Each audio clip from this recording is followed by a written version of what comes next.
The blood on my hands wasn't mine. I stared at the crimson smears across my palms, my mind disconnecting from the horror of what had just happened. 3 hours. That's how long it had been since I'd put Marco down for his afternoon nap, kissed his dark curls, and whispered that I loved him. 3 hours since my world had been ripped apart. The apartment was destroyed, furniture overturned, drawers yanked open and emptied across the floor, the window in Marco's bedroom shattered. Glass crunched under my feet as I stood in the doorway of his room, staring at the empty bed, the scattered toys, the small shoe he'd lost in whatever struggle had taken place. My son was gone, and I knew exactly who had taken him. The note had been pinned to his pillow with a knife, theatrical, cruel, designed to terrorize. 4 words in Italian that made my blood run ice cold. Il debito deve pagare. The debt must be paid. Dante's debt. Dante's enemies. Dante's world that I'd run from 3 years ago, pregnant and terrified, swearing I'd never look back. But they'd found me anyway. My phone buzzed in my pocket. The 3rd call from Detective Morrison in the last hour. I ignored it again. The police couldn't help me. Not with this. Not when the people who had Marco operated outside every law, every jurisdiction, every moral boundary that civilized society recognized. There was only one person who could get my son back. The same man who destroyed me 3 years ago. I grabbed my jacket, checked the loaded Glock I'd kept hidden since leaving New York, and headed for the door. My neighbor, Mrs. Chen, was standing in the hallway, her elderly face creased with concern. "Sophia, the police were just here. They said..." "I know." I kept moving toward the stairs. "I have to go." "Where? You should wait for them to. They can't help me." The words came out harder than I intended. I softened my voice. "Thank you for calling them, but I need to handle this myself." She grabbed my arm, surprisingly strong for someone in her 70s. "That man who came looking for you last month, the one in the expensive suit who asked questions. This is about him, isn't it?" My blood ran cold. What man? Italian, very handsome, very dangerous. He wanted to know about you, about any children. I told him nothing. Her eyes were sharp, knowing. But he watched the building for days after that. "I should have warned you sooner." Dante, or one of his men. They'd known where I was, known about Marco. And still, they hadn't approached directly, which meant they'd been watching, waiting. For what? I pulled free from Mrs. Chen's grip. "If anyone else comes asking questions, tell them nothing, and stay away from my apartment. It's not safe." The flight to New York took 4 hours. 4 hours of sitting in coach, my knee bouncing with nervous energy, my mind running through every possible scenario. Most of them ended with Marco dead. Some ended with me dead too. A few ended with both of us alive but trapped forever in Dante's world. None of them ended well. I hadn't seen Dante Salvatore in 3 years. Hadn't spoken to him. Hadn't even allowed myself to think his name most days because the pain was still too raw, too devastating. The night I told him I was pregnant, the look on his face, disgust, anger, accusation, had carved something out of me that had never quite healed. "You think I'm stupid enough to believe that child is mine? How many others have there been, Sophia?" His words had been knives, each one finding a vital organ. I'd fled his penthouse with tears streaming down my face, his security team letting me pass without a word, because everyone in Dante Salvatore's world knew when someone had been discarded. I'd disappeared into Boston, changed my name from Moretti to Russo, found work as a waitress in a neighborhood where no one asked questions. I'd had Marco alone in a charity hospital, held him while he took his first breath, and sworn that Dante would never know about him. That my son would never be touched by the violence and corruption that defined his father's world. So much for good intentions. The cab from JFK dropped me outside Salvatore Tower at midnight. The gleaming skyscraper dominated the Manhattan skyline, its upper floors housing Dante's penthouse and the nerve center of his empire. I'd been here before, 3 years ago, back when I'd been young and stupid enough to believe that a man like Dante Salvatore could love someone like me. Back when I'd been his amante, his lover, hidden from his world, tucked away in shadows, a secret he kept from the Cosa Nostra families who would have used me against him. Security had changed. I didn't recognize the 2 men flanking the private elevator that led to Dante's penthouse. They didn't recognize me either, which was good. It meant I might still have the element of surprise. I need to see Dante Salvatore. I kept my voice steady despite the terror clawing at my throat. The larger guard, 6'4", 250 pounds of muscle stuffed into an expensive suit, looked me over with professional dismissal. Mr. Salvatore doesn't take visitors without an appointment. Tell him Sofia Moretti is here. I used my real name deliberately. Tell him it's about something he lost 3 years ago. Something flickered in the guard's eyes. Recognition? Curiosity? He pressed a finger to his earpiece, spoke in rapid Italian too low for me to catch. His expression shifted.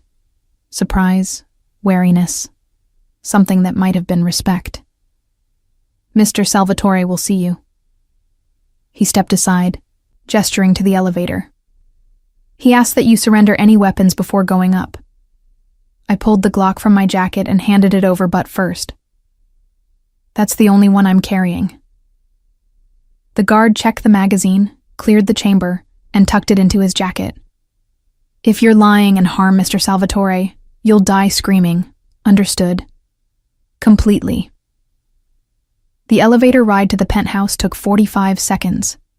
45 seconds to remember how to breathe, how to stand, how to face the man who'd shattered me into pieces and never looked back. The doors opened directly into Dante's living room, 20,000 square feet of obscene luxury. Floor-to-ceiling windows overlooked the city, Italian marble covered the floors, and artwork worth more than most people earned in a lifetime decorated the walls.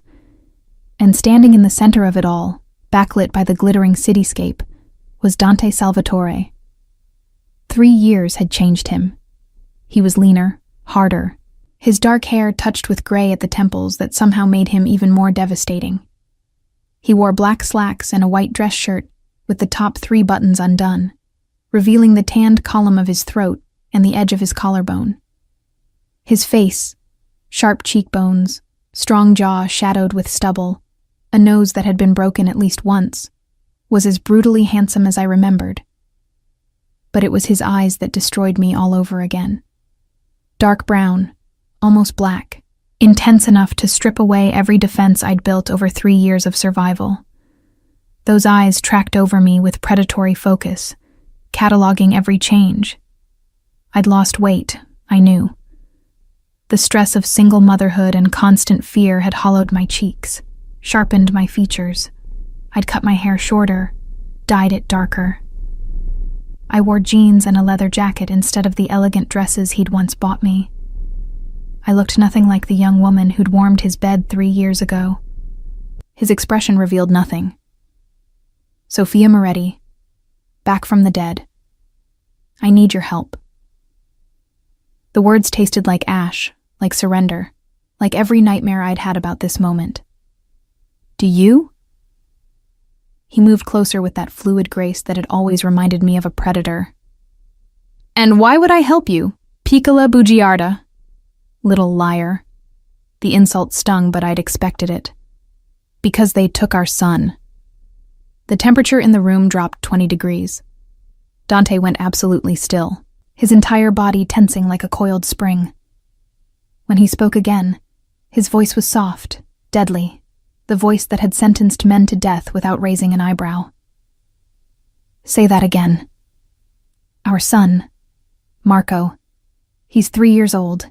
He has your eyes and your stubborn temperament, and he was taken from my apartment in Boston 6 hours ago. My voice cracked despite my best efforts. They left a note, in Italian. Il debito deve pagare. The debt must be paid. Dante's jaw was granite. Who took him? I don't know. But they know about you. About us. There is no us. He cut me off with brutal efficiency. There hasn't been for 3 years. Not since you disappeared without a word, without a trace, making me believe you'd run off with whatever man you'd been fucking behind my back. I was never unfaithful to you. The accusation burned like acid. Not once in the year we were together. And yet you expect me to believe you carried my child for 9 months without telling me? His laugh was cold, humorless. Do you think I'm stupid, Sophia? That I don't remember that night when you claimed to be pregnant, crying and desperate, trying to trap me into... I wasn't trying to trap you. Fury exploded through my fear. I was trying to tell you that we'd created a life together, that I was terrified and needed you, and you looked at me like I was garbage, like I was a whore trying to pass off some other man's bastard as yours. Because women have tried before. His voice was ice.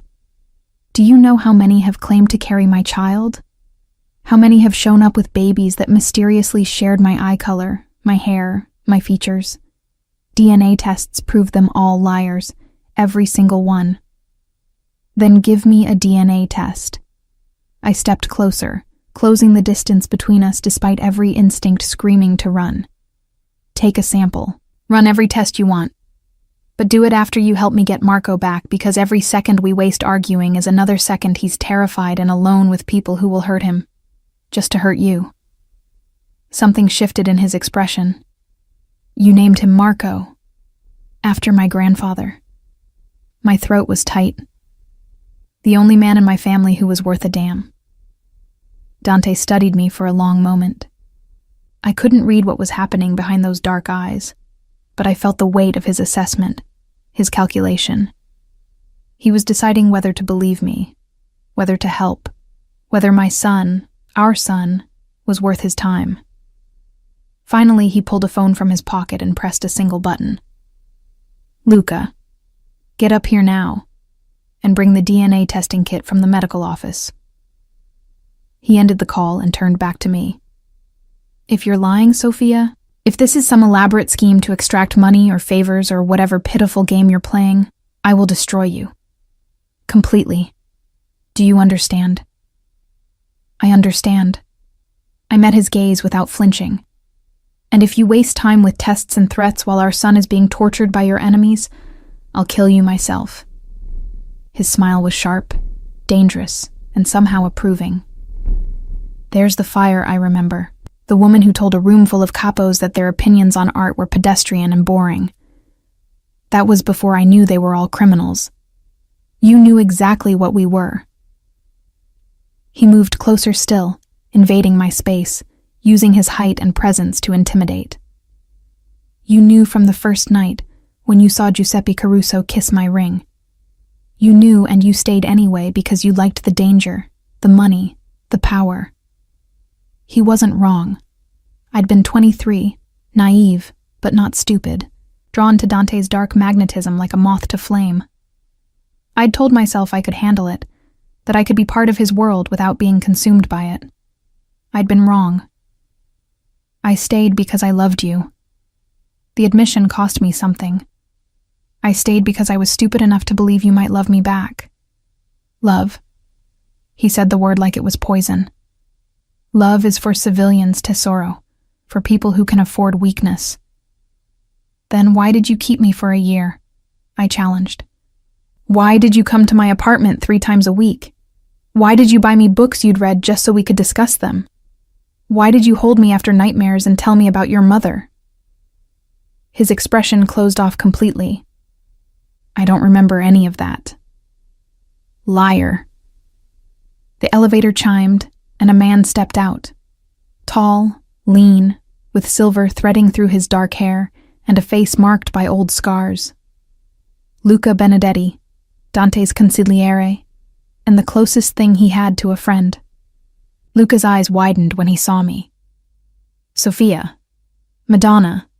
We thought you were dead. Disappointed? I couldn't help the bitterness. Relieved. His smile was genuine. Dante was insufferable after you left. Worse than usual. I don't pay you for commentary. Dante took the small medical kit from Luca's hands. She claims the child is mine. We test first. Then we discuss next steps. The DNA test took 5 minutes. A swab of my cheek. My confirmation of Marco's location and birth date. Luca's notation of all relevant details. The sample would be rushed to Dante's private laboratory with results available in hours. Hours I didn't have. The note mentioned a debt, Dante said once the sample was secured. What debt? I don't know. I've been living in Boston under an assumed name. I haven't had contact with anyone from your world. I don't know who would have reason to. The Calabrese family. Luca's voice was grim. They're making moves against our territory in the North End. Aggressive moves. We've been pushing back, but if they learned about a son, about an heir, they'd take him as leverage. Dante's expression was carved from stone. Force me to give ground or watch my bloodline die. But they don't know for sure if Marco is yours, I pointed out. The note could be a bluff. They could be testing to see how you respond. Which means we have a narrow window. Dante moved to his desk, pulling up what looked like building schematics on a massive monitor. If they're uncertain, they'll wait before making demands. Use the time to verify the child's value. Run their own DNA comparisons if they have samples from my bloodline. How would they get those? His smile was cold. The Calabrese family has been collecting samples from Salvatore bodies for 2 decades. Every funeral, every burial, every time one of mine ends up in the morgue. They're patient, thorough. If they have Marco, they'll test him. And when they confirm he's yours? Then they'll call with demands. He turned to face me. Territorial concessions, money, weapons, possibly my complete withdrawal from certain operations. They'll bleed me dry, and then kill the boy anyway, because that's what you do to enemy heirs. The casual way he said it, kill the boy, made me want to scream. Then we get him back before they can test him. We find where they're holding him, and we take him. We? Dante's eyebrow arched. We do nothing, Sophia. You'll stay here where it's safe while my men locate and retrieve the child. The hell I will. I moved toward him, fury overriding fear. He's my son. I've kept him alive for 3 years. I've protected him from your world, from people who would use him as a pawn. And I'm not sitting in your tower while someone else decides his fate. You're a civilian with no combat training, no weapons, and no understanding of how this works. His voice was inflexible. You'll be a liability. I'm his mother. I stepped into his space, close enough to smell the expensive cologne that brought back too many memories. And I'm the only one here who puts his life above your pride. So either you let me help, or I walk out that door and find him myself. We stared at each other, locked in a battle of wills that neither of us could afford to lose. I saw the calculations running behind his eyes. The risk of letting me come versus the risk of me going rogue and compromising his operation.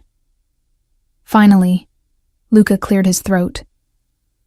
She has a point, Dante. If the boy is yours, his mother's presence could be useful. Children respond better to familiar faces in crisis situations. This isn't a crisis situation. Dante's gaze never left mine. It's a war. And in war, Sophia, people die. Messy. Brutal. Are you prepared for that? I'm prepared to do whatever it takes to get Marco back. I held his stare, including working with you. Something shifted in his expression. Respect, maybe, or recognition of the steel I'd developed over 3 years of survival. Fine, but you follow orders. My orders. If I tell you to stay back, you stay back. If I tell you to run, you run. Understood? Understood. And Sophia? He leaned down until his mouth was inches from my ear. If this is a trap, if you're working with the Calabrese family to lure me into an ambush, I'll make sure you die slowly enough to regret every lie you've ever told. His breath was warm against my skin, his proximity sending unwanted shivers down my spine. I hated that my body still responded to him, that 3 years of distance hadn't erased the way he made me feel. "It's not a trap," I whispered back. "It's a mother begging the father of her child to save their son." He pulled back, his expression unreadable. "Then let's go to war." Dante's war room was exactly what I'd expected. Cold efficiency wrapped in intimidating luxury. The walls were lined with monitors showing security feeds from across the city, digital maps marking territory boundaries, and what looked like military-grade communication equipment. 6 men in expensive suits stood around a massive oak table, their conversations dying the moment we entered. All eyes turned to me. I recognized a few faces from 3 years ago. Carlo Messina, Dante's head of security, built like a tank with cold blue eyes. Antonio Greco, younger but equally dangerous, Dante's enforcer who handled problems that required a more permanent solution. The others were unfamiliar, but they all shared the same predatory awareness. These weren't businessmen. They were killers in designer suits. "Gentlemen," Dante's voice cut through the silence. "Sofia Moretti. Some of you remember her. She's here because the Calabresi family has taken her son. Possibly my son. We verify paternity but operate under the assumption that the child is mine until proven otherwise." Carlo's expression remained neutral, but I caught the flash of surprise. "The boy's age?" 3 years. Dante pulled up a photo on the main screen, one he must have pulled from my phone while I was being tested. Marco's face filled the monitor, his dark curls messy, his smile gap-toothed and beautiful. My heart clenched seeing him projected like this, reduced to intelligence data. "He looks like you," Antonio observed. "The eyes especially. If Calabresi has him and runs a DNA comparison, they'll confirm his value and either make demands or eliminate him as a threat." Dante's voice was clinical, detached, as though discussing cargo instead of a child. "Our child. Time frame for location and extraction?" "Calabresi operates out of 3 primary locations." Carlo pulled up a series of building blueprints. "The social club in Chinatown, too public for holding a hostage. The warehouse district in Red Hook, possible but heavily monitored by federal surveillance. And the estate in New Jersey, private, secure, 45 minutes outside the city." "My money's on the estate." Antonio leaned forward. "They'd want to keep the boy close to Dominic Calabresi personally. Eliminate the possibility of miscommunication or leaks." Dante studied the blueprints with lethal focus. "Security profile?" "Updated 2 months ago." Carlo highlighted various sections. 12 guards on rotation, surveillance system integrated with backup generators, single-access road with controlled gate. The building itself is reinforced, limited entry points, which makes it a fortress. I stepped closer to the table, ignoring the way several men tensed at my proximity. "But fortresses have weaknesses. Water, power, food supplies, people going in and out." "This isn't your concern." Carlo started, but Dante cut him off with a raised hand. "She's right. Fortresses require maintenance. What's the supply schedule?" Carlo pulled up additional information. "Groceries delivered twice weekly. Laundry service on Thursdays. Garbage pickup Monday and Friday. Today's Tuesday." I looked at Dante. "Can we intercept tomorrow's garbage pickup? Replace the crew? And walk right in the front door?" Antonio's laugh was skeptical. "They'll verify identities, run background checks. Then we don't use your people." I turned to face him. "We use civilians who won't trigger their vetting process. People who have legitimate reasons to be there." "You want to use contractors." Dante's voice was thoughtful. "Real sanitation workers who don't know they're part of an operation." "Exactly. We intercept the truck, redirect it to a secondary location, keep the real crew contained, but unharmed. Your people take their places wearing body cameras. Once inside, they locate Marco and create an extraction point." The room was silent. Then Luca, who'd been quiet until now, smiled slowly. It could work. Calabrese would be expecting an assault, a show of force. They wouldn't anticipate a Trojan horse. It's risky. Carlo's professional skepticism wasn't personal, but pragmatic. If they discover the substitution before our people are inside, they'll kill the boy immediately. They'll kill him anyway once they confirm he's Dante's heir. I met Carlo's gaze without flinching. At least this way we control the timeline. Dante moved to stand beside me, his presence overwhelming in its intensity. How do you know about infiltration tactics? I read.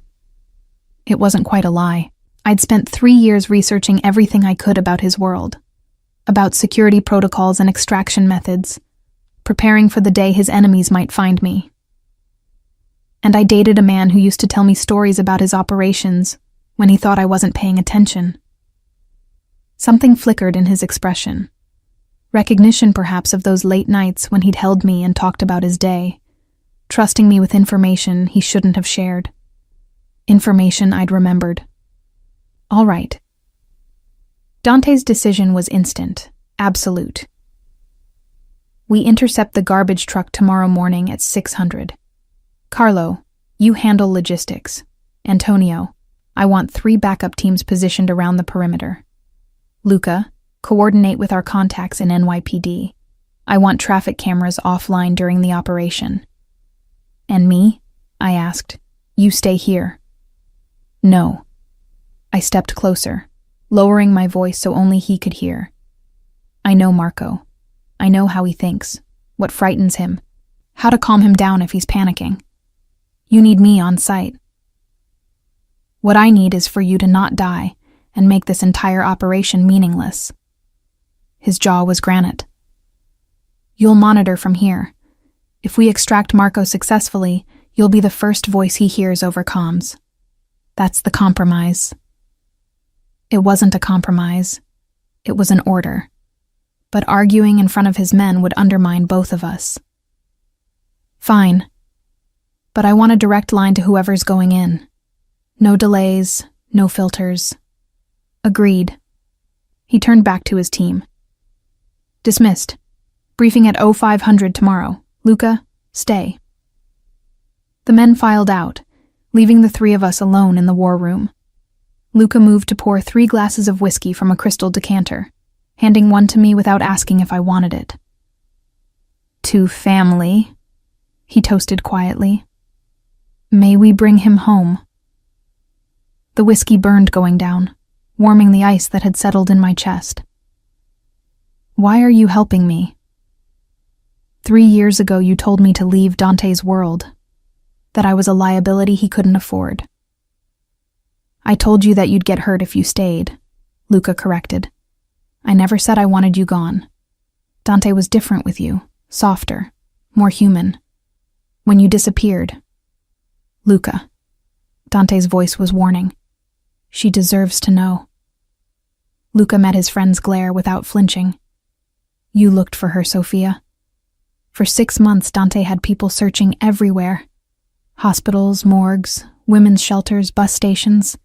He thought you'd been killed. That his enemies had taken you because of his connection to you. My throat tightened.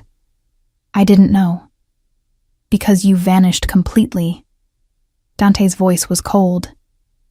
New name, new city, new identity. Either you're very good at disappearing, or someone helped you. Which was it? I debated lying, but he'd find out eventually. Both. I used your money. The account you'd set up for me. I cleaned it out the night I left. $50,000 to disappear. His expression was unreadable. That account was supposed to be a safety net. It was, just not the kind you intended. And who helped you? I hesitated. Giving up my source would put them at risk.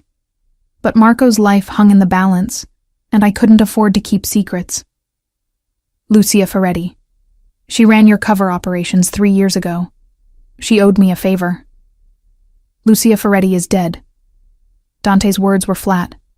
Car accident 2 years ago. Brake line failure. No. The room tilted slightly.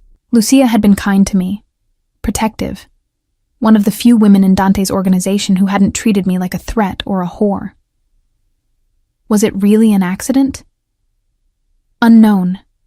At the time, I assumed natural criminal attrition. His gaze was penetrating. Now I wonder if Calabresi has been playing a longer game than we realized, removing people who might have information about you, about Marco. You think they've been planning this for years? The scope of it was terrifying.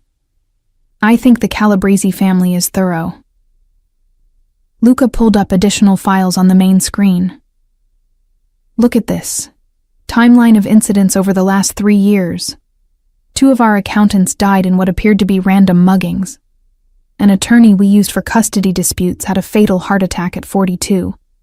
A nurse from the hospital where Dante was treated last year died in a home invasion. All people who would have had access to DNA samples or personal information. I studied the timeline, seeing the pattern emerge. They've been collecting data and eliminating sources. Dante's voice was grim, which means they've been preparing for this move. The question is, why now? Because they finally found me. The guilt was crushing. I got sloppy. Last month I used my real credit card at a bookstore. Just once. I thought it was safe because it was in Boston, far from New York, from your world. But they must have been monitoring for any financial activity connected to Sofia Moretti. 1 mistake in 3 years. Dante's tone was unreadable. You were more careful than most people in witness protection. Not careful enough. I blinked back tears, refusing to cry in front of him. Marco paid the price for my carelessness. No. His hand caught my chin, forcing me to meet his eyes. The touch was familiar, intimate, devastating. The Calabresi family paid the price for threatening what's mine, and they'll keep paying until I've taken everything from Dominic the way he's tried to take from me. Is that what Marco is to you? I pulled away from his touch. Possession? Property? Another piece in your power games? He's a 3-year-old child who carries my blood. Dante's voice dropped, became something raw and dangerous. And if he is my son, Sofia, then yes, he's mine.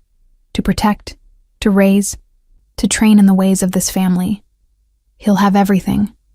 Power, wealth, security that you could never provide working as a waitress in Boston. He has love. My voice shook with fury. He has a mother who would die for him. He has bedtime stories and homemade birthday cakes and soccer practice on weekends. He has a normal childhood that you want to destroy by dragging him into your world of violence and death. He has all of that, until Calabresi puts a bullet in his head. Dante's words were brutal, calculated to hurt. Love doesn't stop assassins, Tesoro. It doesn't prevent kidnapping or manipulation or using children as leverage. Only power does that. Only fear. And I will make this city fear what happens when someone threatens a Salvatore. He doesn't know he's a Salvatore. The words burst out before I could stop them. He doesn't know his father's name, doesn't know about this world. I was going to tell him eventually, when he was old enough to understand, but I wanted to give him a few more years of innocence. Innocence is a luxury we can't afford. Dante moved away, pouring himself more whiskey. When we get him back, that changes.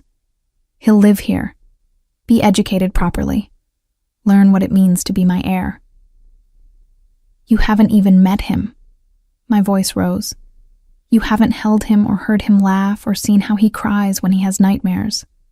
You don't know him, and you're already planning to turn him into a weapon. I'm planning to keep him alive. Dante's shout matched mine.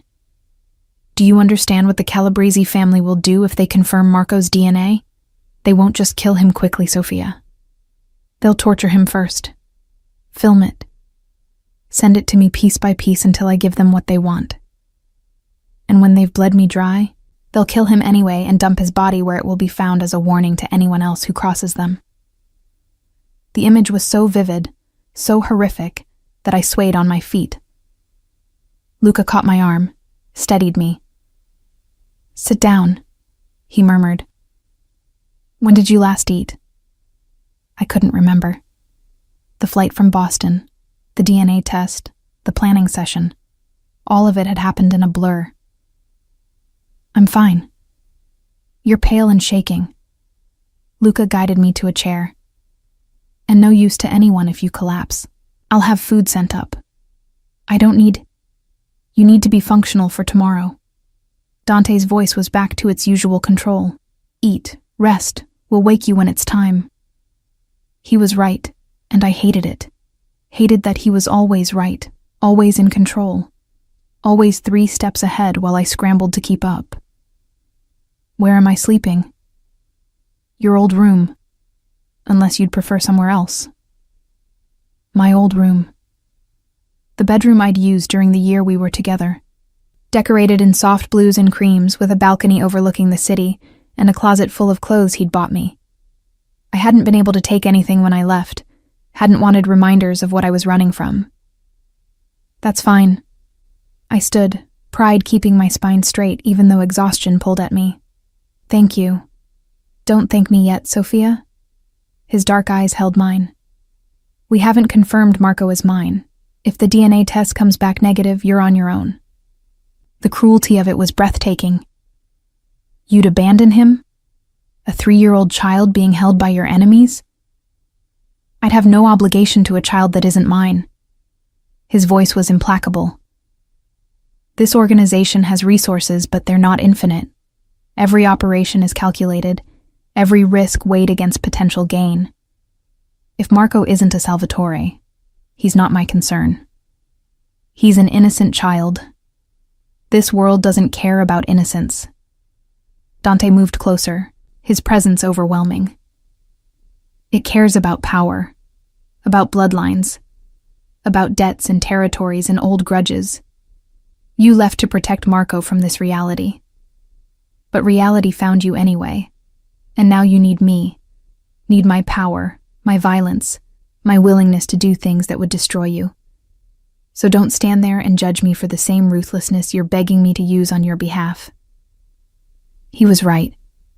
I was a hypocrite asking him to save my son using methods I found morally reprehensible, asking him to be a monster while condemning him for being one. I'm sorry. The apology cost me everything. You're right. I need you. I need your power and your connections and your willingness to do whatever it takes. And I hate myself for it, but I'll swallow my pride and my principles if it means getting Marco back safely. Something shifted in his expression. Surprise maybe at my honesty. Good. Then we understand each other. We understand that I'll sell my soul if necessary. I met his gaze. But don't mistake that for surrender, Dante. Don't think that because I'm asking for help, I'm yours to control again. Once Marco is safe, we're done. Completely. His smile was dangerous, knowing. You really believe that? I have to. Then believe this instead, piccola bugiarda. He closed the distance between us, his hand sliding into my hair, tilting my head back. If that boy is mine, and I think we both know he is, then you're not going anywhere. Not to Boston, not to another city, not to another life. You'll stay here where I can protect you both, where you both belong. I don't belong to you anymore. You never stopped belonging to me. His mouth hovered over mine, close enough that I could feel his breath. You left, but you never filed for dissolution of our relationship with the family. You never formally severed ties, which means in the eyes of every famiglia in this city, you're still mine. We were never married. Marriage is a legal contract. What we had was deeper than that. You were under my protection, in my bed, part of my world. Those bonds don't break just because you run away, Sophia. Then I'm breaking them now. I tried to pull away, but his grip tightened, not painful but immovable. You can't break what you don't understand. His voice was dark velvet, seductive and terrifying. But you'll learn. After tomorrow, after we bring Marco home, you'll understand exactly what it means to be mine. He released me then, stepping back with that same predatory grace. Get some rest. We have a war to win. I fled. There was no other word for it. I fled from his presence, from his intensity, from the way my body still responded to him despite 3 years and 1,000 reasons to hate him. Luca led me to my old room, left me with a promise that food would arrive shortly, and closed the door with a soft click.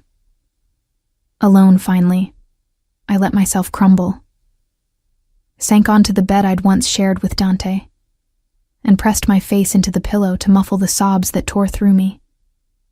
My son was in danger.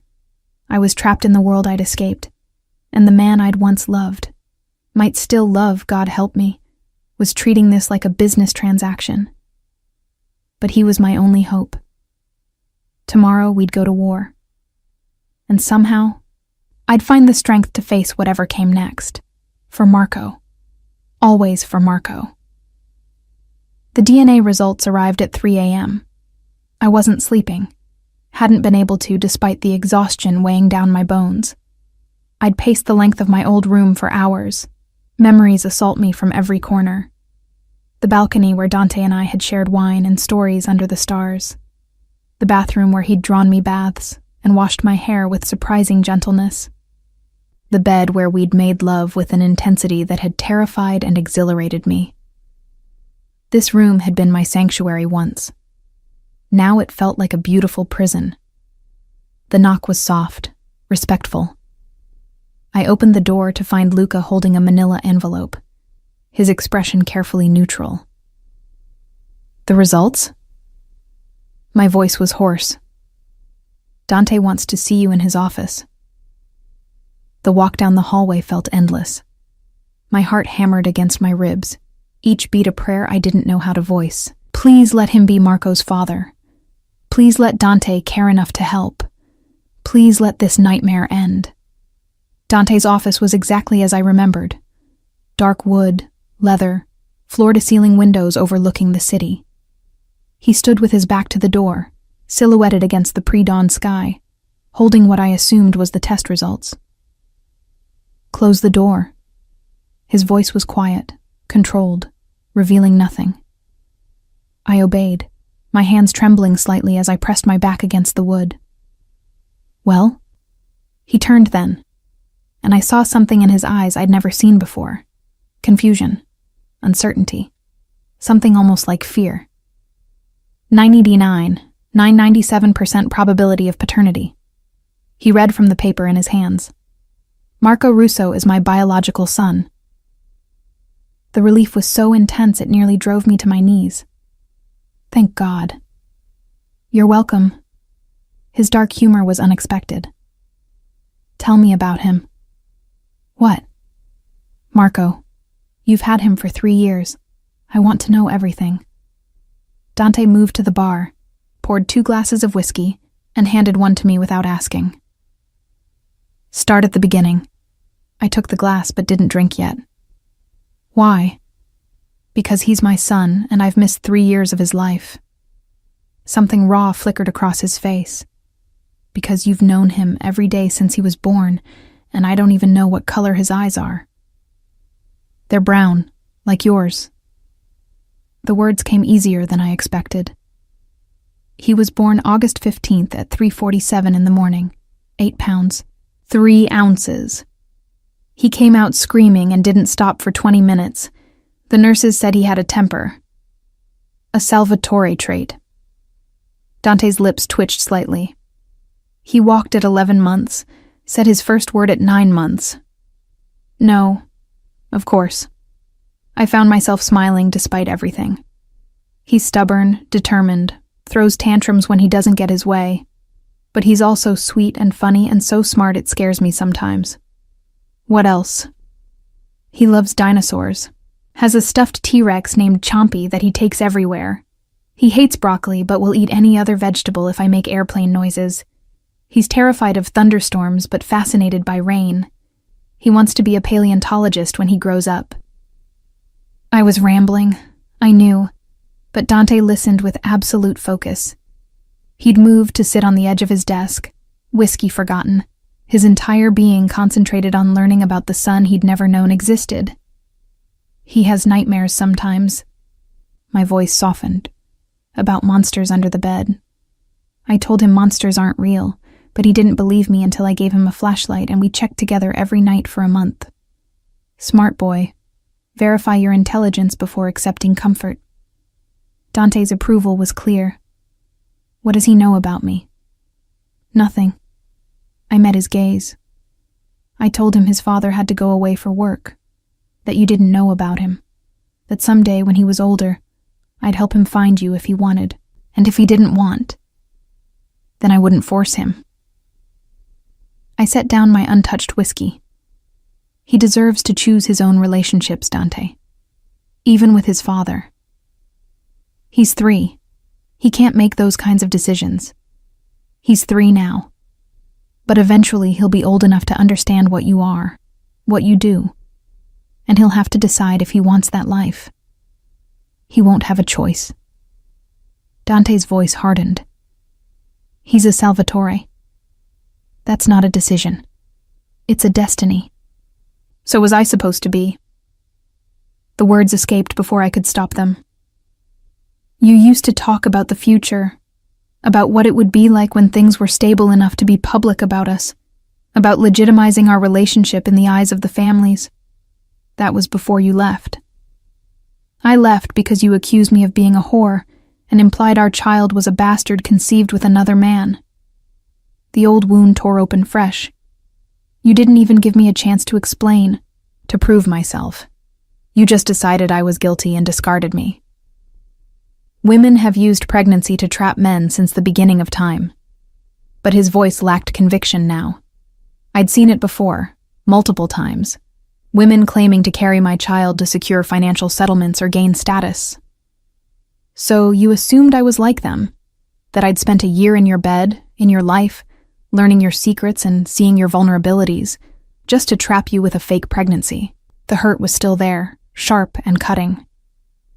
What did I ever do to make you think so little of me?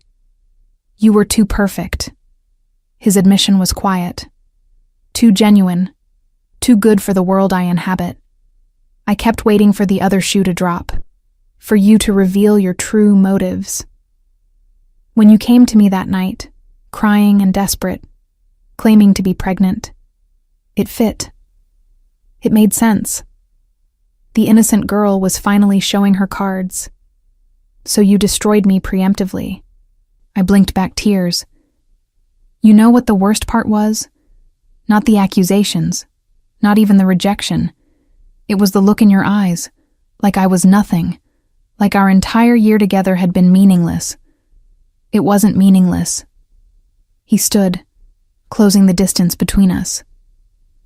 Sophia, these 3 years, I've tried to forget you. Tried to convince myself you were just another woman passing through. But I couldn't. Your ghost haunted this penthouse, this city, every decision I made. You have a funny way of showing it. Bitterness laced my words. Threatening to abandon Marco if he wasn't yours. Acting like saving him is a business transaction. Because I can't afford to be weak. His voice was urgent now, almost desperate. Do you understand what would happen if the family saw me as soft? If they thought emotion could sway my decisions? They'd use it against me. They'd target everyone I care about, everyone I love, to manipulate and control me. So you love no one, care about nothing. I didn't say that. His hands framed my face, forcing me to look at him. I said I can't afford to show it. There's a difference. And Sophia, Christo, I never stopped caring about you. Even when I was convinced you'd betrayed me, part of me hoped I was wrong. His confession cracked something inside me. You still hurt me. You still threw me away. I know, and I'm sorry. The words sounded foreign in his mouth, like a language he'd never learned. I don't apologize often. It's not in my nature. But I'm sorry for that night. For my accusations. For not giving you a chance to explain. Your sorry doesn't change the past 3 years. I tried to pull away, but he held firm. It doesn't erase the terror of being pregnant and alone, of giving birth without anyone there, of raising Marco by myself, always looking over my shoulder, always afraid your enemies would find us. No, it doesn't. He released me, stepped back. But it might change what happens next. After we get Marco back, after he's safe, we need to talk about the future. There is no future for us. We established that. We established nothing. His voice hardened again. You think you can take my son and disappear again? Go back to Boston or somewhere else and pretend I don't exist? That's exactly what I think. I lifted my chin defiantly. You have no legal rights to Marco, no claim beyond biology. I've been his only parent for 3 years. Any court would grant me custody. Courts mean nothing to me, Sophia. His smile was dangerous. I don't need legal custody. I have power, resources, connections that span continents. If you try to take Marco from me, I'll find you, again and again, and eventually I'll take him. Not because I want to hurt you, but because he's mine, and I protect what's mine. By threatening the mother of your child? Rage boiled through me. By forcing me to choose between my safety and his? That's your idea of protection? My idea of protection is keeping both of you here where I can eliminate any threat before it reaches you. He moved closer, his presence overwhelming. You think you're safer in Boston? Working a job that barely pays rent? Living in a neighborhood where my enemies found you in less than 6 months? I was careful. You weren't careful enough. He cut me off brutally. And Marco paid the price. If he'd been here, under my protection, with my security team monitoring every approach, this never would have happened. The guilt was crushing, because he was right. If I'd stayed, if I'd fought through the pain and humiliation to remain in Dante's world, Marco would be safe now. Tucked in bed in this fortress of a building rather than held hostage by people who'd torture him just to make a point. I was trying to give him a normal life. My voice broke. I didn't want him raised around violence and crime and people who see children as leverage. Normal doesn't exist for people like us. Dante's voice softened slightly. My father tried to give me a normal childhood, sent me to regular schools, let me have friends outside the family. Do you know what happened? I shook my head. I was 8 years old when my best friend's father tried to kidnap me. He worked for a rival family, befriended my father specifically to get close to me.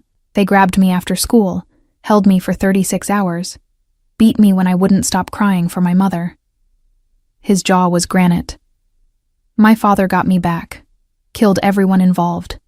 But after that, I never left the estate without armed guards, never made friends who weren't thoroughly vetted, never had another normal day. The image of 8-year-old Dante, terrified and hurt, made my chest ache. I'm sorry that happened to you. Don't be sorry. It taught me the most important lesson of my life. Safety is an illusion, unless you're strong enough to enforce it. My father's mistake was believing he could give me normalcy while remaining in this world. He couldn't, and neither can you. So what do you want from me? I asked tiredly. Complete surrender? For me to accept that you own us now? I want you to accept reality. He pulled me closer, his hand settling on my waist. Marco is my heir. That's not negotiable. He'll be raised here, educated in our ways, protected by the full might of the Salvatore family. The question is whether you'll be part of that.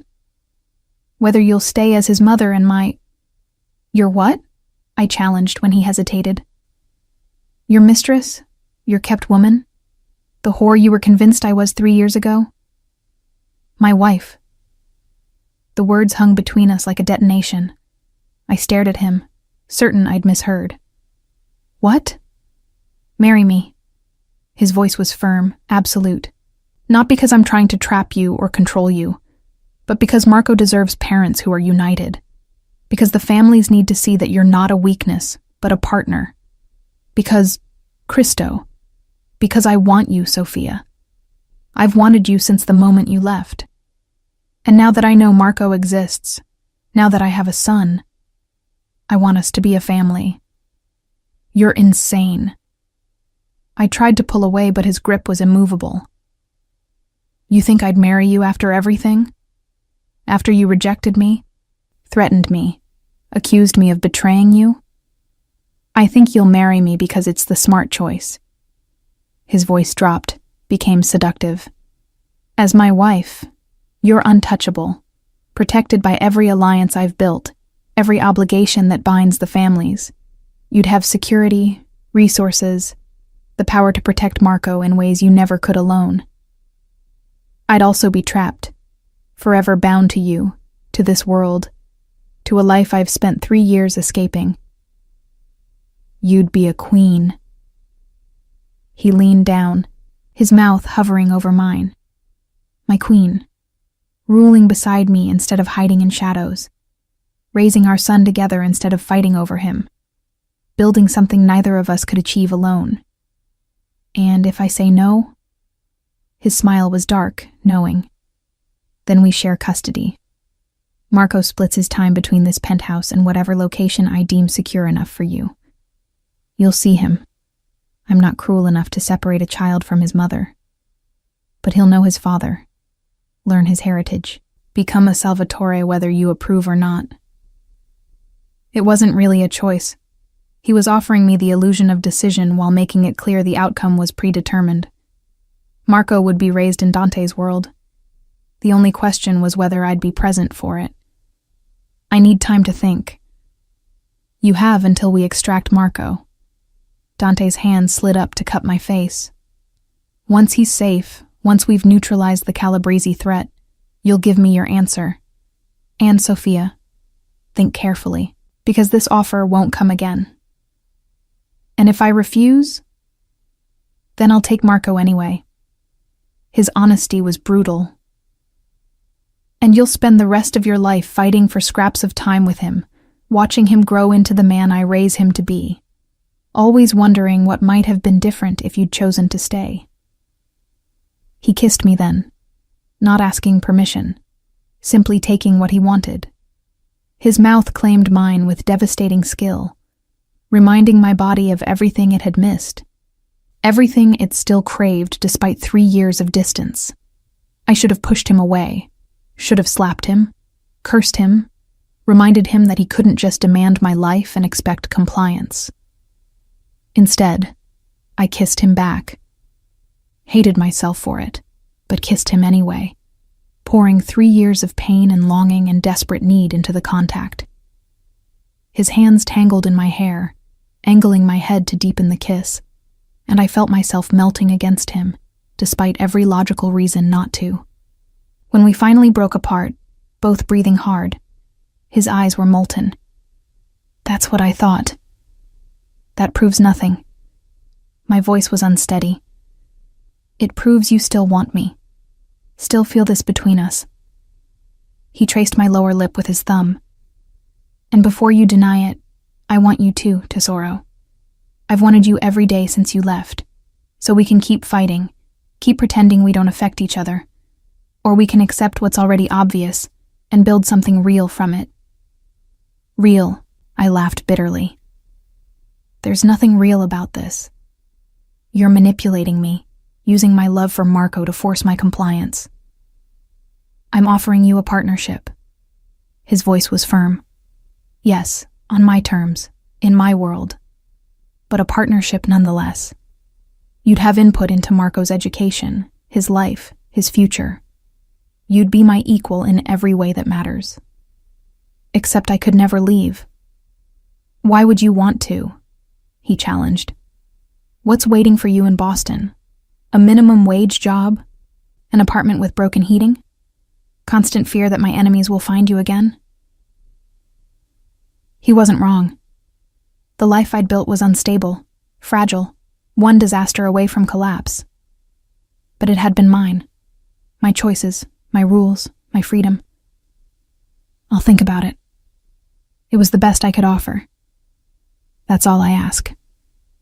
He released me, stepped back to his professional distance. For now, we focus on Marco. The extraction is set for 0600, 6 hours from now.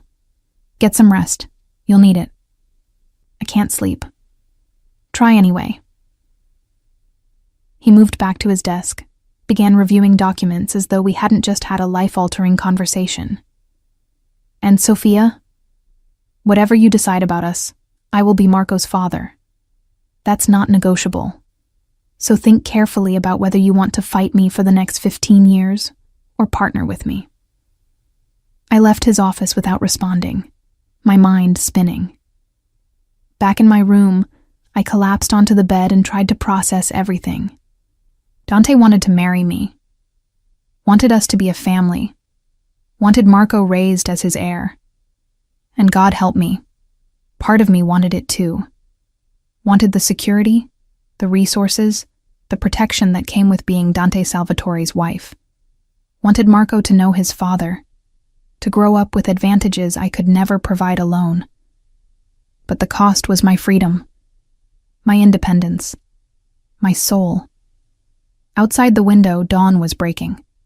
In 6 hours, we'd storm the Calabrese estate, rescue Marco or die trying. And after that, I'd have to make the most important decision of my life. Stay with the man who'd destroyed me, or lose my son forever. The garbage truck arrived at the Calabrese estate at exactly 6:47 a.m. I watched through the body camera feed as our people, dressed in sanitation worker uniforms, faces partially obscured by caps and the natural grime of the job, approached the guarded gate. My heart hammered against my ribs hard enough to hurt.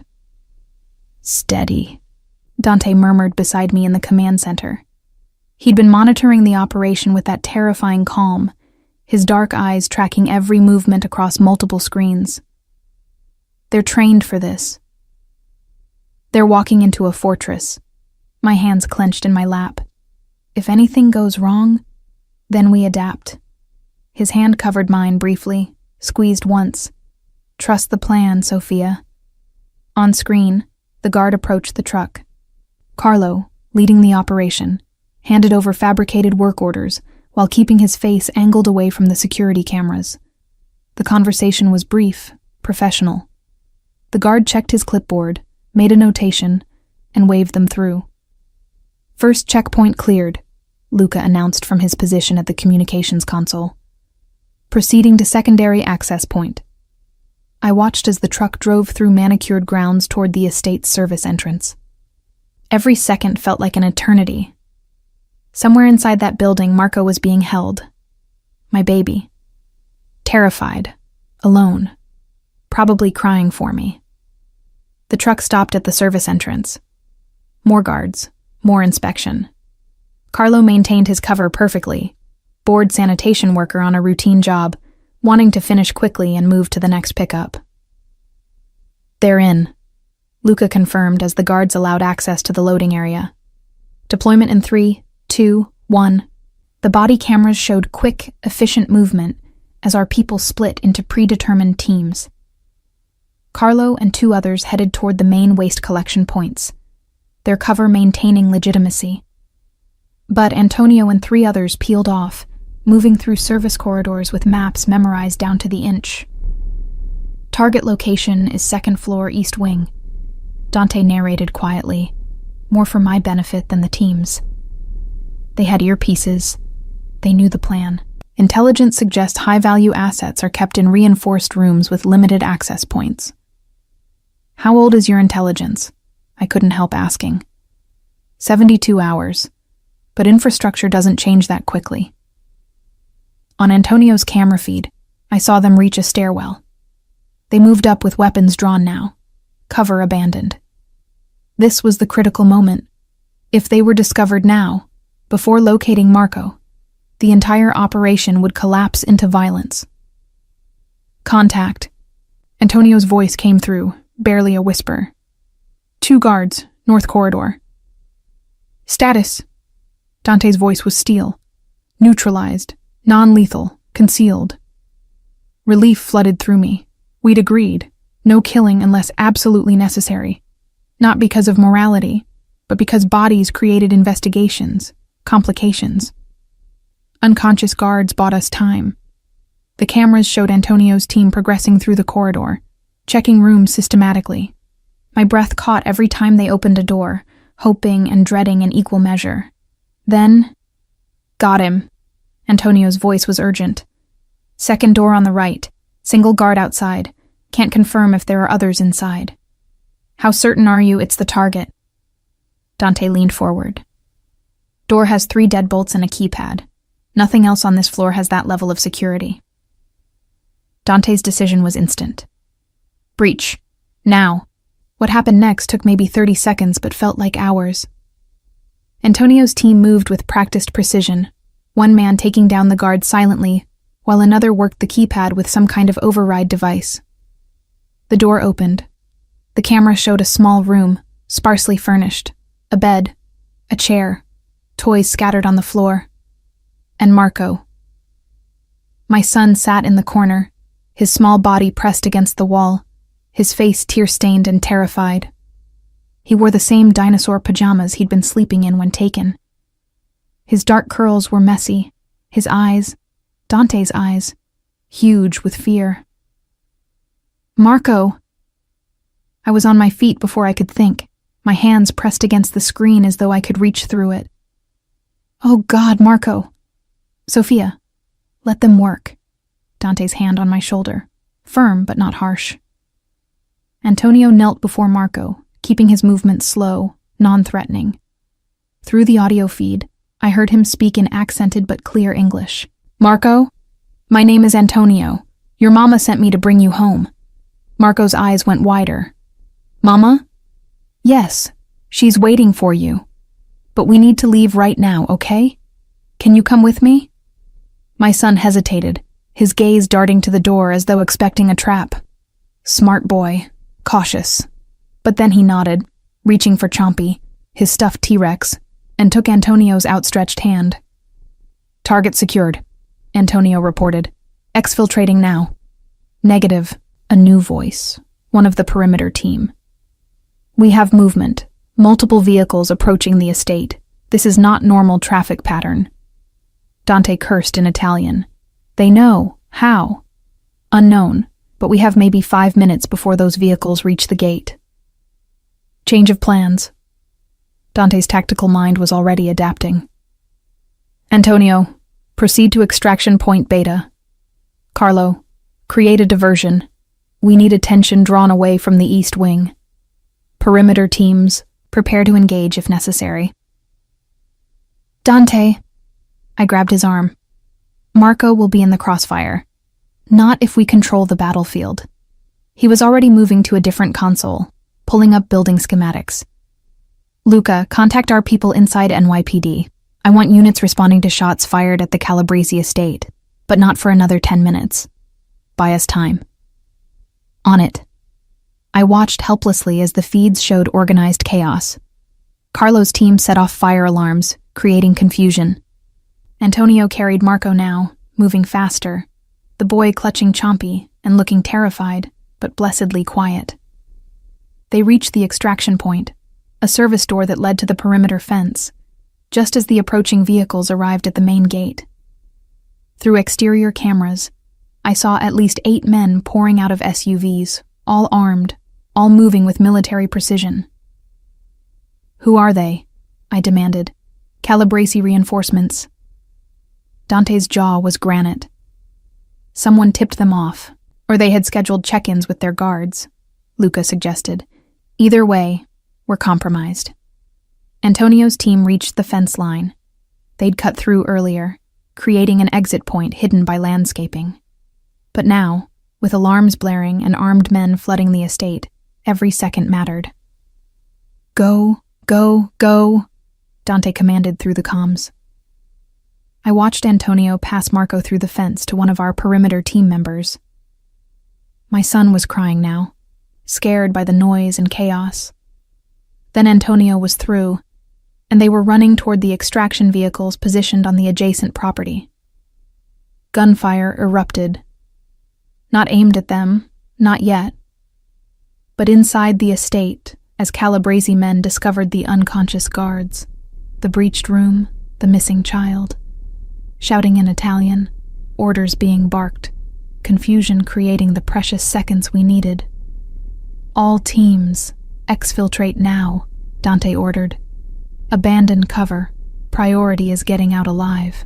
Carlo's team was pinned down briefly by guards who'd realized the sanitation workers weren't what they seemed.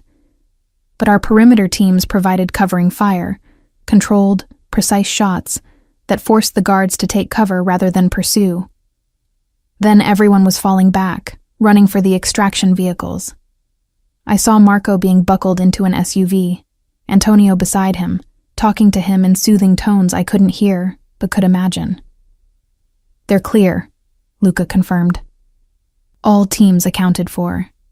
2 minor injuries, nothing critical. The breath I'd been holding escaped in a rush. Where are they taking him? Safe house in Queens, Dante replied. We'll meet them there. Let's go. The drive took 30 minutes through morning traffic. Dante had insisted on driving himself, dismissing his usual driver. I sat in the passenger seat of his blacked-out Bentley, my hands twisted together in my lap, alternating between relief that Marco was safe and terror about what came next. You did well, Dante said quietly, staying calm during the operation. I wanted to scream. The admission came easily. Every second he was in that building, I was dying. But you didn't. He glanced at me briefly before returning his focus to the road. You trusted my people. That takes strength. I didn't have a choice. You always have a choice, Sophia. You chose to come to me for help. Chose to trust my methods even when they terrified you. That means something.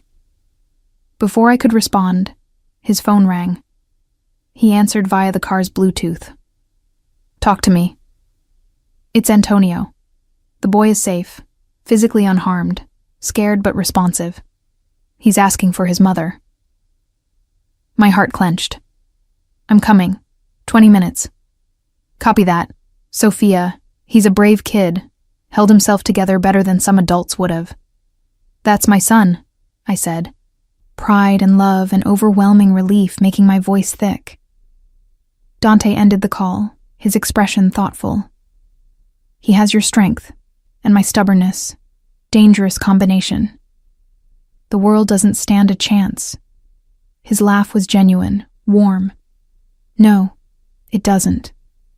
The safe house was an unremarkable brownstone in a quiet Queens neighborhood. Nothing about it suggested the level of security Dante had installed. Reinforced doors, bulletproof windows, armed guards posing as neighbors. Antonio met us at the door, his expression relieved. He's in the living room. Been asking for you nonstop. I didn't wait for permission. I rushed past him, through the small foyer, into the living room where... Mama! Marco launched himself at me, his small body colliding with mine with enough force to nearly knock me over. I caught him, lifted him, held him so tightly he squeaked in protest. But I couldn't let go, couldn't loosen my grip, couldn't stop crying. Baby. Oh, baby. I'm here. I've got you. You're safe. The words tumbled out between sobs. I'm so sorry. I'm so sorry they took you. But you're safe now, I promise. I was scared. His voice was muffled against my neck. Bad men took me, said you weren't coming back. They lied. I pulled back enough to see his face, to check for injuries, for signs of trauma. He looked exhausted, terrified, but physically unharmed. I will always come for you. Always. Do you understand? He nodded, then noticed Dante standing in the doorway. His small body tensed against mine. Who's that? I looked at Dante, this powerful, dangerous man who'd moved heaven and earth to rescue a child he'd only just learned existed. His expression was carefully neutral, but I saw the emotion beneath. Wonder. Fear. something raw and vulnerable that transformed his face into something almost soft. "Marco," I said gently, "this is Dante. He helped me find you, helped bring you home." "Are you Mama's friend?" Marco studied him with those dark, Salvatore eyes. Dante moved closer, slowly, keeping his movements non-threatening. Then he did something that shocked me. He knelt, bringing himself to Marco's eye level. "I'm something like that," he said quietly. "Your mama and I are old friends, and when I heard bad men had taken you, I made sure my people brought you back safe." "You have people?" "Many people. All of them work for me, and all of them helped find you because you're very important." "Why?" Marco's 3-year-old bluntness was endearing and terrifying. Dante hesitated, his gaze flickering to mine. This was the moment. The truth or another lie. I gave him the smallest nod. "Because you're my son," Dante said simply, "and I protect what's mine." Marco blinked, looked at me for confirmation. I nodded again, tears still streaming down my face. "You're my papa?" His voice was small, uncertain. "Yes," Dante's voice was thick with emotion. "If you'll have me." My son studied him seriously. Then, with the resilience of children everywhere, he squirmed out of my arms and approached Dante cautiously. "Do you like dinosaurs?" "I don't know much about them," Dante admitted. "But I'd like to learn." "Okay." Marco held up Chompy. "This is Chompy. He's a T-Rex. He has big teeth, but he's nice." "It's good to meet you, Chompy." Dante shook the stuffed animal's tiny arm with complete seriousness. Then, hesitantly, he reached out and ruffled Marco's curls. "And it's very good to meet you, Marco. Can we go home now?" Marco looked between us. "I want my bed." "Soon," I promised. "We need to make sure it's completely safe first." "Your mama is right." Dante stood, and I saw him process the implications. "But until then, how would you like to stay somewhere with a pool and a game room? And maybe, if you're very good, we can get you some new dinosaur toys?" Marco's eyes went wide. "Really? Really?" Dante's smile was genuine now. "Your mama and I have things to discuss, grown-up things, but I promise you'll be safe and comfortable while we figure everything out." "Okay." My son yawned hugely. "I'm tired. Then let's get you to bed." I picked him up again, reluctant to let him out of my sight. "Come on, baby." Dante led us to a bedroom upstairs, already prepared with children's furniture, as though he'd anticipated this. I settled Marco into the bed, covered him with soft blankets, and sat beside him until his breathing evened into sleep. When I finally emerged, Dante was waiting in the hallway. "He's down." Finally. Exhaustion crashed over me now that the adrenaline had worn off. "Thank you. For everything. For saving him. He's my son." Dante stepped closer. "Thank you for giving him to me. For carrying him, raising him, keeping him safe until I could find you both." "About that." I took a breath. "Your proposal. Your demand that I marry you, stay here, raise Marco in your world. I'm listening. I need guarantees." My voice was firm despite my exhaustion. "If I agree, if I become your wife, I need to know Marco will have choices, that he won't be forced into this life if he decides he wants something different. He's a Salvatore, which means he deserves to know what that means before being bound by it." I held his gaze. "I won't raise him to be your weapon, Dante. I'll raise him to be your son, to be strong and smart and capable. But if, when he's old enough to understand, he chooses a different path, you let him. And if that different path makes him vulnerable, if my enemies see his rejection of the family as weakness, then we deal with it together, as parents, not as boss and subordinate, I stepped closer. I'll marry you. I'll stay.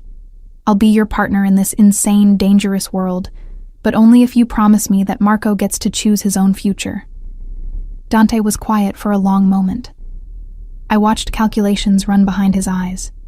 The strategic implications, the risks, the unprecedented nature of what I was asking. Finally, he nodded. Agreed, with one condition.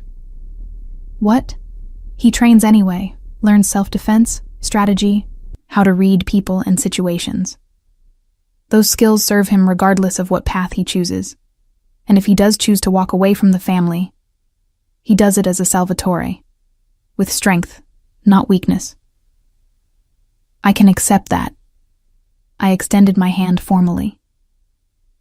Do we have a deal? Instead of shaking, Dante pulled me close, his mouth claiming mine in a kiss that sealed our agreement in a far more primal way.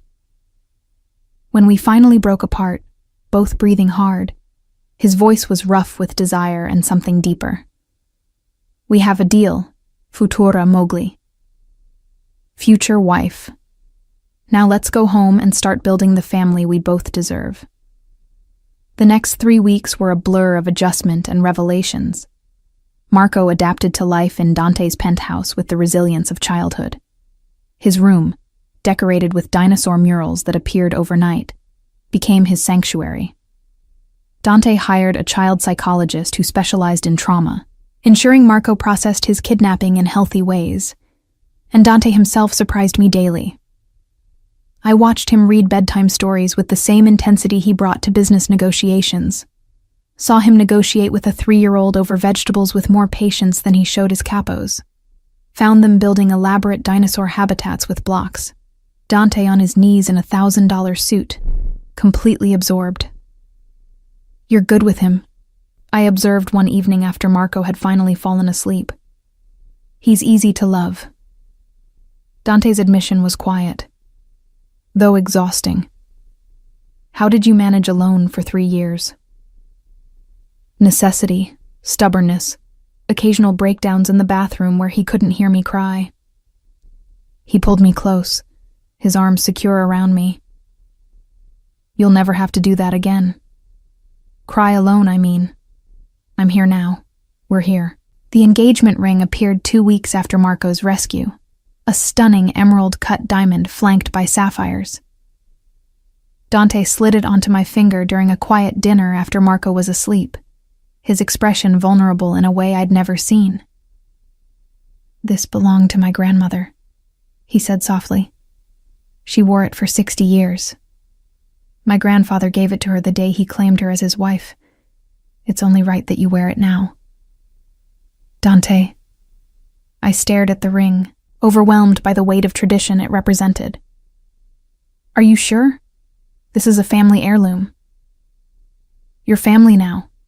You and Marco. This ring represents that. He lifted my hand, pressed a kiss to my knuckles. My grandmother would have liked you. She was fierce like you. Stood up to my grandfather when he was wrong. Raised my father to be strong but compassionate.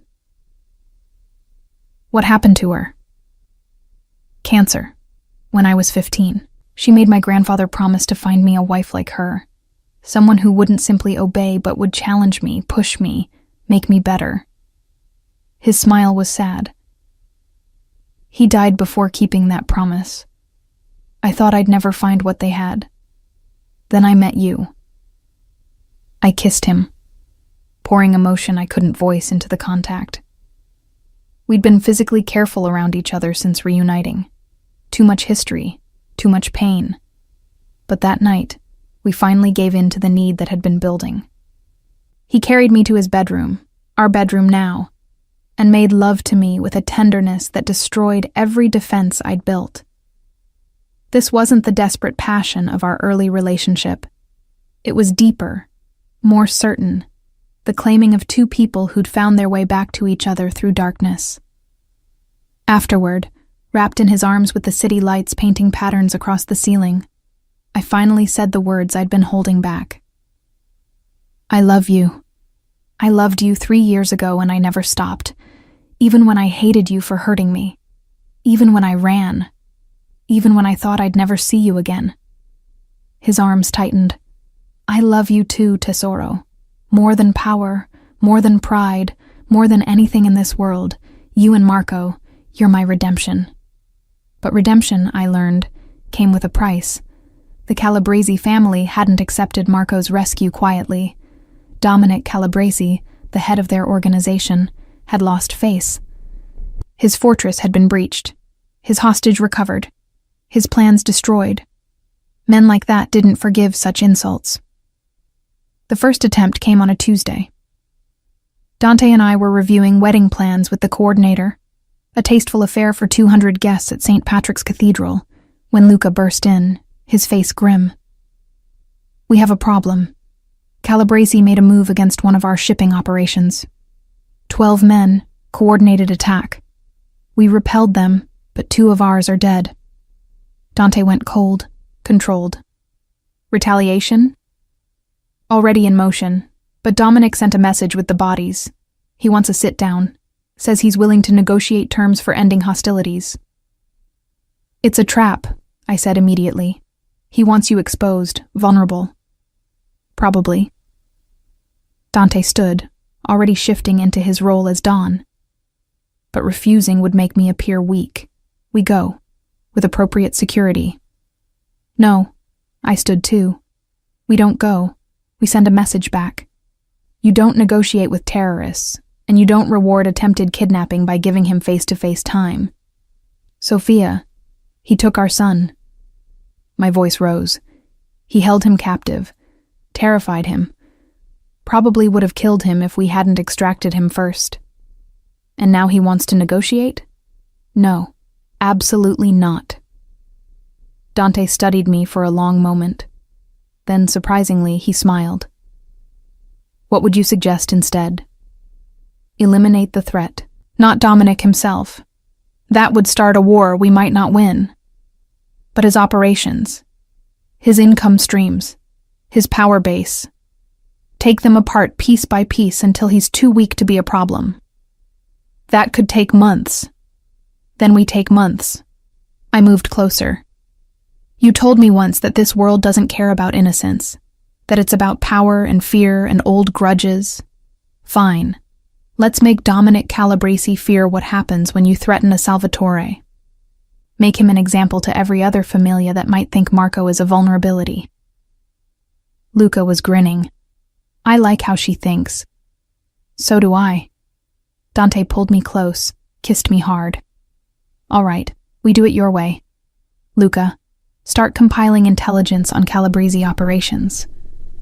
I want to know every warehouse, every protection racket, every illegal enterprise. We're going to dismantle his empire piece by piece. On it. Over the next 2 weeks, we waged a systematic campaign against the Calabresi family. Not violent. Violence invited retaliation. But methodical destruction of everything Dominic had built. Warehouses mysteriously burned due to electrical failures. Dock workers went on strike, refusing to handle Calabresi shipments. Judges who'd been in Dominic's pocket suddenly found religion and started enforcing the law. Protection money dried up as business owners decided they'd rather risk Calabresi anger than continue paying. And through it all, Dante made sure everyone knew why.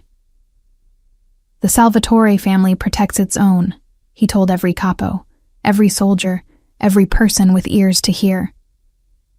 Touch what's mine and I'll take everything from you. Not quickly, not with mercy, but completely. I watched him operate with ruthless efficiency and felt something shift inside me. This was the man I'd run from 3 years ago. Cold, calculating, capable of destroying lives without hesitation. But now, I understood the why behind the ruthlessness. He wasn't evil.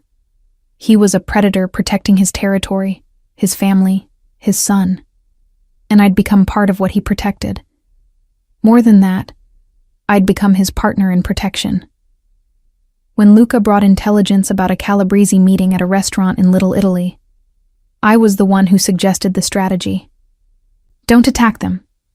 Just show up. Uninvited. Send a message that nowhere is safe from our reach. Dante's eyes gleamed. You're learning. I had a good teacher. That night, we crashed Dominic Calabresi's dinner meeting with every capo in his organization. Dante walked in flanked by 20 of his best men, all armed, all ready. I walked beside him, my head high, the emerald engagement ring catching the light like a warning. Dominic went pale. Salvatore, this is a private meeting, and my son was a private citizen. Dante's voice could have frozen hell. Yet you took him from his home, held him hostage, threatened his life. So I thought I'd return the favor. Let you know what it feels like to have your sanctuary invaded. We could have come to terms. There are no terms. Dante cut him off.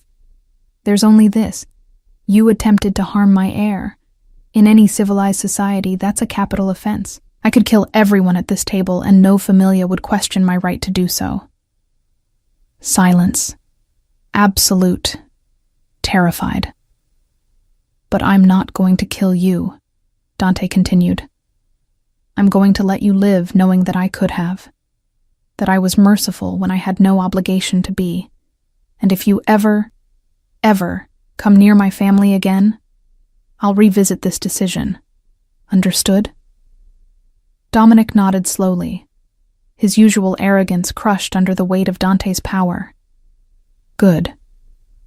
Dante pulled me closer, his arm around my waist. Gentlemen, allow me to introduce my fiancée, Sofia Moretti, the mother of my son, the future Mrs. Salvatore. Any threat to her is a threat to me. Pass the word. We left as dramatically as we'd entered. But the message had been sent, received, and would spread throughout the underworld like wildfire. Sofia Moretti was untouchable. Marco Salvatore was protected. And Dante Salvatore's family was the most dangerous thing anyone could threaten. Back in the car, I was shaking, not with fear, but with adrenaline. That was insane. That was necessary. Dante pulled me against him. How do you feel? Powerful, I admitted. Terrified, exhilarated. Is that normal? For someone entering my world? Yes. He kissed my temple. You're becoming who you were always meant to be, Tesoro. My equal, my queen.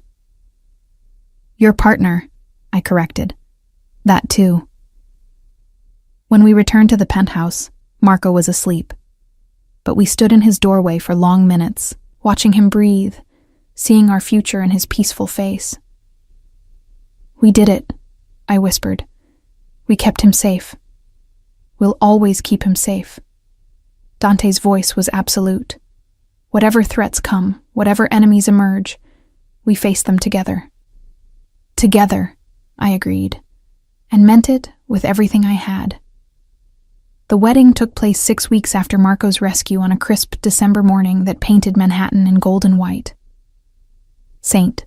Patrick's Cathedral was filled with representatives from every major familia, not just because they respected Dante, but because they feared what would happen if they didn't attend. The message was clear. Sofia Moretti was being elevated to the highest level of protection. Insulting her would be suicide. I walked down the aisle in a custom Valentino gown, ivory silk with delicate lace sleeves and a cathedral train, while Marco scattered rose petals ahead of me. He'd insisted on participating, his small tuxedo making him look heartbreakingly grown up.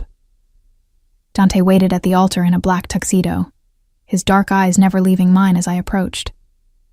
When I reached him, he took my hands and whispered, "You're the most beautiful thing I've ever seen.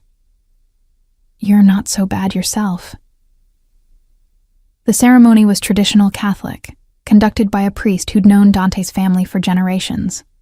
The vows were standard until Dante added his own. "I promise to protect you and our son with everything I have. I promise to honor you not just as my wife, but as my partner. I promise to build a life with you that our son can be proud of. And I promise to love you every day, even when you drive me insane." I laughed through tears. I promise to stand beside you in this insane world you inhabit. I promise to be the mother Marco deserves and the wife you need. I promise to challenge you when you're wrong and support you when you're right. And I promise to love you even when you're being impossible, which is most days." The congregation chuckled. Dante grinned. And when the priest pronounced us husband and wife, Dante's kiss was thorough enough to make several elderly nonas fan themselves. The reception at the plaza was elegant, excessive, and exactly what was expected from a wedding uniting two powerful families. I danced with Dante, with Luca, with Antonio, even with Marco, who stood on my feet and giggled as I waltzed him around the floor. But it was later, after the guests had left and we'd tucked an exhausted Marco into bed, that the real celebration began. Dante carried me across the threshold of the penthouse as though I weighed nothing. "Welcome home, Mrs. Salvatore." "I've been living here for 6 weeks," I pointed out, "but now it's official. You're mine, legally, spiritually, in every way that matters." He set me down in our bedroom, began unfastening the tiny buttons running down my spine with practiced patience. "How does it feel?" "Terrifying. Perfect. Like I've finally found where I belong." The dress pooled at my feet. "Is that insane?" "If it is, we're both crazy." He shed his tuxedo jacket, unknotted his tie. 3 years ago, I let you walk out of my life because I was too proud and too scared to believe you could really love me. I won't make that mistake again." "Good." I reached for him, pulled him close. "Because I'm not going anywhere." What followed was slow, reverent, a celebration of everything we'd survived to reach this moment. Dante worshipped every inch of me, whispering in Italian, words of love, devotion, promises I only half understood but felt in my bones. Afterward, wrapped in silk sheets with his heartbeat steady beneath my ear, I asked the question I'd been holding back. "What happens now? With the families, with your empire, with all of it?" "Now we consolidate power." His fingers traced patterns on my bare shoulder. "Show everyone that the Salvatore family is stronger than ever. That you and Marco make me more dangerous, not less. By expanding operations? By being selective about which operations to expand." He pulled back enough to meet my eyes. "You were right about eliminating the Calabrese threat systematically. That's the model going forward. Strategic, calculated moves that minimize risk while maximizing impact." "You're going legitimate." I couldn't keep the surprise from my voice. "I'm going smarter," he corrected. "There will always be aspects of my business that operate in gray areas. But for Marco's sake, for yours, I'm willing to shift the balance. More legitimate enterprises, fewer operations that could bring federal attention." "You'd do that for us?" "I'd do anything for you." His voice was raw with sincerity. "You and Marco are my legacy now, Sophia. Not money, not power, not territory. You. And I want our son to inherit something he can be proud of." I kissed him, slow and deep. "Then let's build it together." The next 5 years transformed everything. Dante kept his promise, gradually legitimizing his operations while maintaining just enough of the old ways to keep respect. I took over management of his charitable foundations, directing money toward causes that mattered: children's hospitals, domestic violence shelters, education programs in underserved communities. Marco grew from toddler to young boy, bright and curious and surprisingly well-adjusted, considering his unconventional upbringing. He knew his father was powerful, but Dante and I worked hard to ensure he understood power came with responsibility. On Marco's 8th birthday, Dante did something unprecedented. He took our son to one of his legitimate business operations, a shipping company that had been completely cleaned of illegal activity, and showed him how honest commerce worked. "This is boring, Papa," Marco complained after an hour of watching inventory management. "That's because legitimate business usually is," Dante ruffled his hair. But it's also sustainable. It doesn't rely on fear or violence. It's built on value provided, services rendered, trust maintained. Do you understand the difference? I think so. Marco frowned thoughtfully. But your other businesses, the ones you don't talk about, those use fear. Some of them, yes, because sometimes fear is the only language certain people understand. Dante knelt to Marco's level. But I'm trying to change that, to build something better for you. So when you're old enough to choose what kind of man you want to be, you have options. Can I choose to be a paleontologist? Marco asked hopefully. You can choose anything you want, as long as you're the best at it. I watched this exchange from the doorway, my heart full.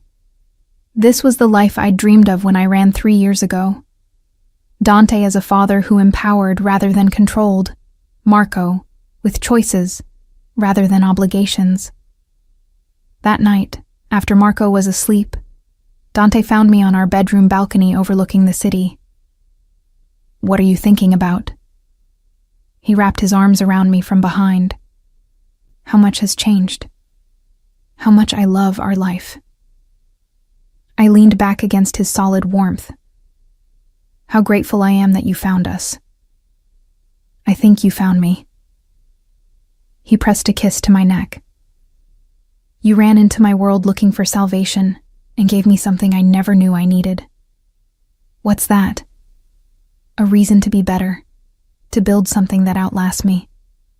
His hand settled over my still flat stomach, though not for much longer. We'd confirmed the pregnancy just yesterday. Marco is my heir, but you're my redemption. We're pregnant again, I reminded him. Your redemption is about to get louder and more expensive. His laugh rumbled through me. Good. This house is too quiet with just one child. You say that now. Wait until there are 2 of them running around destroying your expensive furniture.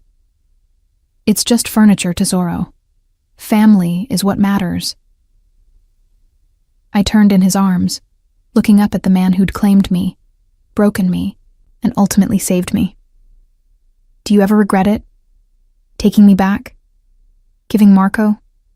Giving us so much power over you? Never. His voice was absolute. You're not my weakness, Sophia. You're my strength.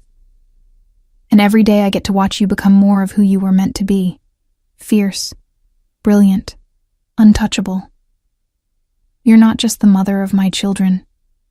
You're my Donna, my queen. And I wouldn't change a single moment of what brought us here. Even the bad parts? Especially the bad parts. They taught us both what we were capable of surviving. He kissed me softly. I love you, Mrs. Salvatore. Today and always. I love you too. I meant it with my whole heart. Today and always.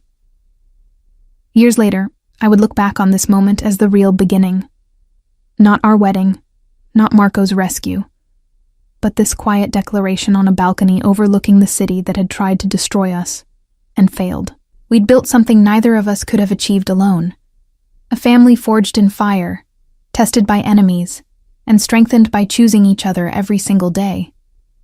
Marco grew up to be everything we'd hoped, strong like his father, compassionate like his grandmother, stubborn like both his parents. He ultimately chose his own path. Not the famiglia, but not complete rejection either. He became a lawyer, using his understanding of both worlds to bridge gaps, to create change from within the system.